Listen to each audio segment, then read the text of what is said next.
예, 안녕하세요. 안녕하세요. 예, 감사합니다. 오늘은 공동체 마지막 반문, 마지막 단계라고 할 수 있는 마다들의 오해를 알기 위해서 먼저 여러 이웃에 대해서부터 생각을 좀 해봅니다. 무엇보다 성경이 말하는 첫째 이웃은 누가복음 15장에 돌아온 탕자, 둘째 아들일 것입니다. 둘째 이웃으로는 돌아온 민족인 사마리아인을 생각해 볼 수 있습니다.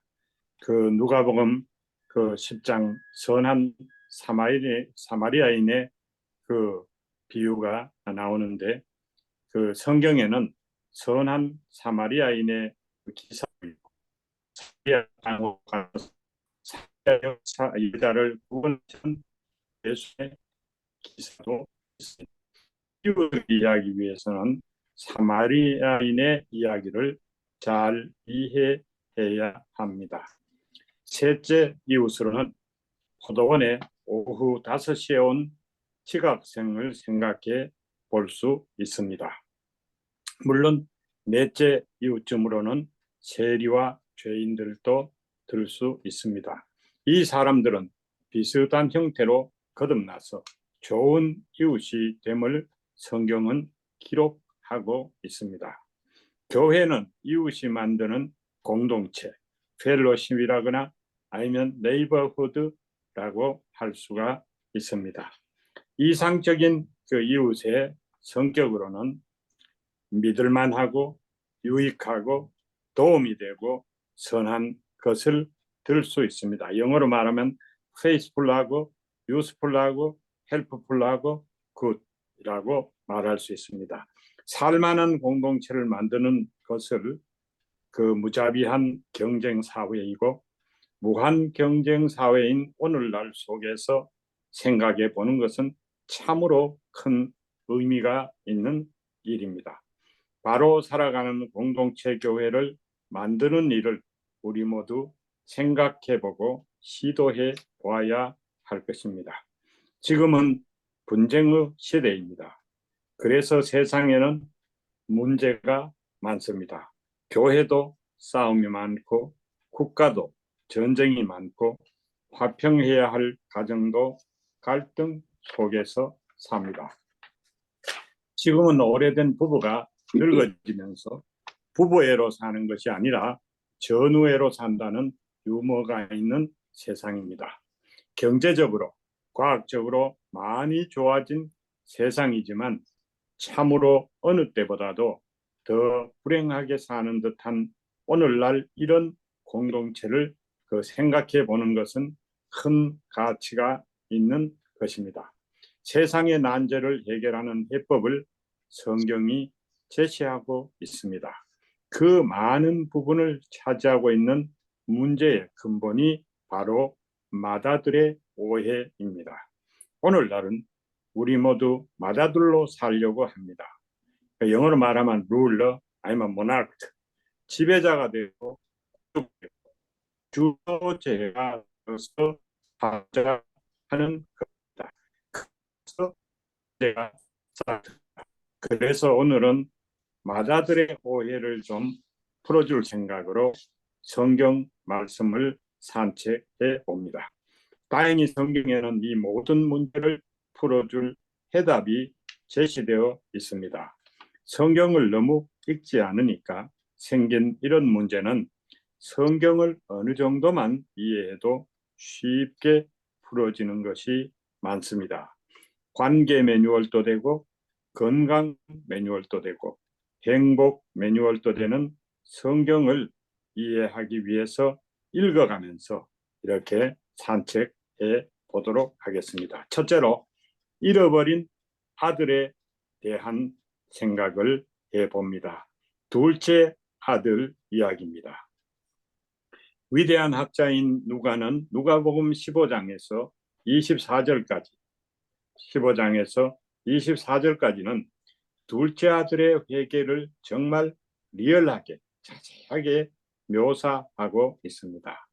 21절부터 아들이 이르되 아버지 내가 하늘과 아버지께 죄를 지었사오니 지금부터는 아버지의 아들이라 일컬음을 감당치 못하겠나이다 하나 아버지는 종들에게 이르되 제일 좋은 옷을 내어다가 입히고 손에 가락지를 끼우고 발에 신을 신기라. 그리고 살찐 송아지를 끌어다가 잡으라. 우리가 먹고 즐기자. 이 내 아들은 죽었다가 다시 살아났으며 내가 잃었다가 다시 얻었노라 하니 그들이 즐거워하더라. 성경은 뻔한 것, 쉬운 것은 보물처럼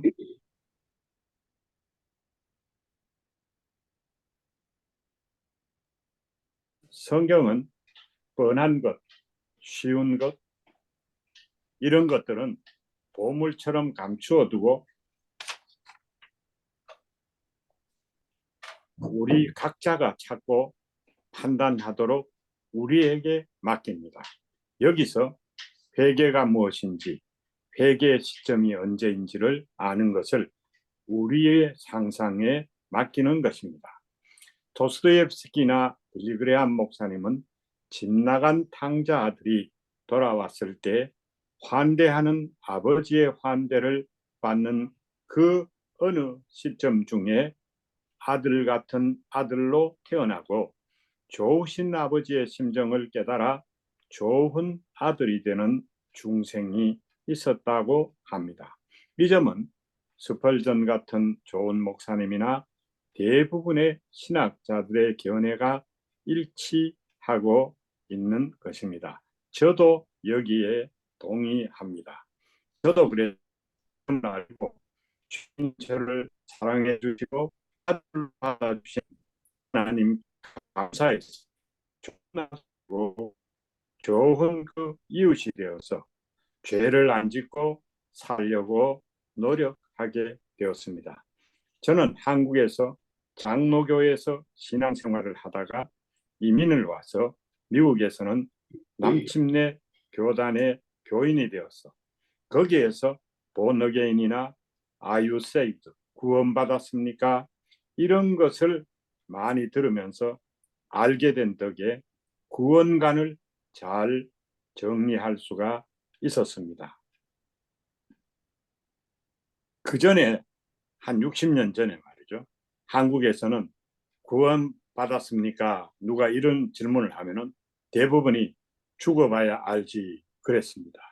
이러한 교리나 신학도 세월이 지나면서 아주 발전된 것입니다. 그래서 일단 그 첫째 무엇보다 이웃에게 주지 않는 겁니다. 사는 것은 군림하거나 지배하지 않고 이웃이 되는 것입니다. 그래서 믿음은 펠로십이라고 성경은 말합니다. 그 영어로 네이버후드하고 펠로십은 아주 이해하기 좋은 단어입니다. 특히 요한복음은 이 펠로십을 예수님께서 말씀하시는 공동체나 교회로 잘 부각시켜주고 있습니다. 네, 두 번째입니다. 잃어버린 민족, 사마리아인에 대해서 생각을 합니다. 잃어버린 아들이 아니고 지금은 단체로 잃어버린 민족이 된 사마리아인들에 대해서 살펴봅니다. 사마리아인들은 민족 전체로 집을 나가서 탕자처럼 된 민족입니다. 그들은 지역주의 메시아관을 택한 탓에 혈통을 더럽혔습니다. 북이스라엘은 유대 땅에서 메시아가 나온다고 믿은 나머지 이방과 혼혈이 되어 유대인들로부터 멸시를 받고 유대인들의 원수가 되어 증오의 대상이 되었습니다. 집 나간 아들처럼 되었습니다. 그래서 유대인들이 경멸하고 무시하는 대상이 되었습니다. 그러나 누가복음 10장에서 누가는 이 사마리아인이 회개하고 돌아와서 돕는 자의 삶을 살고 선한 일을 할 때 우리의 이웃이다라고 말합니다. 예수님은 사마리아 땅에서 수가의 우물가에서도 죄 많은 사마리아 여인을 구할 때에도 똑같이 거듭나야 한다고 하십니다. 그런 사람을 이웃이라고 말하고 펠로라고 말하는 것입니다. 세 번째로 잃어버린 마다들에 대해서 생각을 해봅니다. 이것이 우리의 정체성을 찾는 데 중요한 기준이기 때문에 아주 중요한 이야기입니다. 잃어버린 마다들, 이것이 가장 공동체에서 심각한 주제입니다. 25절부터 마다들의 반응이 나옵니다. 마다들의 실상이 나옵니다. 마다들은 춤추는 소리를 이 무슨 일인가 대답하 당신의 동생이 돌아왔으며 당신의 아버지가 그 건강한 그를 다시 맞아 들이게 됨으로 인하여 살찐 송아지를 잡았나이다 하니 그가 노하여 들어가고자 하지 아니하거늘 아버지가 나와서 권한대 아버지께 대답하여 이르되 내가 여러 해 아버지를 섬겨 명을 어김이 없거늘 내게는 염소 새끼라도 주어 나와 내 벗으로 즐기게 하신 일이 없더니 아버지의 살림을 자녀들과 함께 삼켜버린 이 아들이 돌아오매 이를 위하여 살찐 송아지를 잡으셨나이다. 아버지가 이르되 예 너는 항상 나와 함께 있으니 내 것이 다 내 것이로되 이 내 동생은 죽었다가 살아났으며 내가 잃었다가 얻었기로 우리가 즐거워하고 기뻐하는 것이 마땅하다 하니라. 바리새인과 서기관은 오늘날의 그 바리새인과 서기관 같은 우리는요. 오늘날의 그 우리는 이런 이웃을 잃어버렸습니다. 우리의 본체, 우리의 정체성을 잃어버린 자들입니다. 그래서 우리는 주로 비판하고 살고 정죄하고 군림하고 주도하며 지배자로 살아가려고 합니다. 유대인들처럼 마다들처럼 호적상의 아들로서 돌아온 탕자를 멸시하며 살기 쉽습니다. 그래서 사람 많은 도시도 현대판 고려장이 되어서 고립되고 외로운 삶을 사는 사람들이 많게 된 것입니다.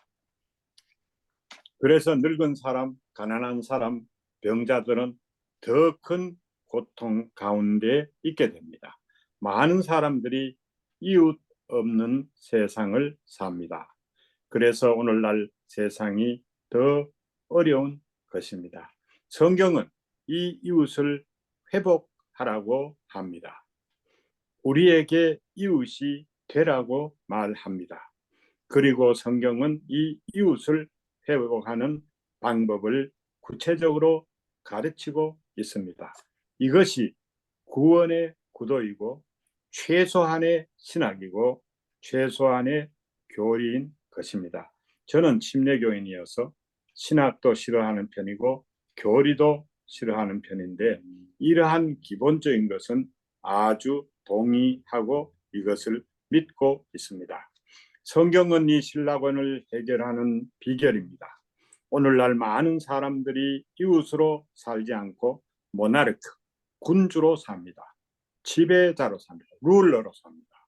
그래서 지금은 자연스러운 하나님의 생태계인 에콜로지컬한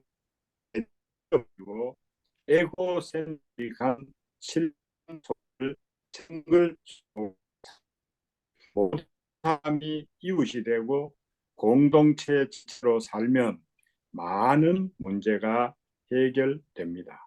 왕이 되지 않고 종이 되면 세상은 산만해진다고 성경은 말합니다. 예수님의 가르침도 바로 그것입니다. 멀리 있는 것이 아닙니다.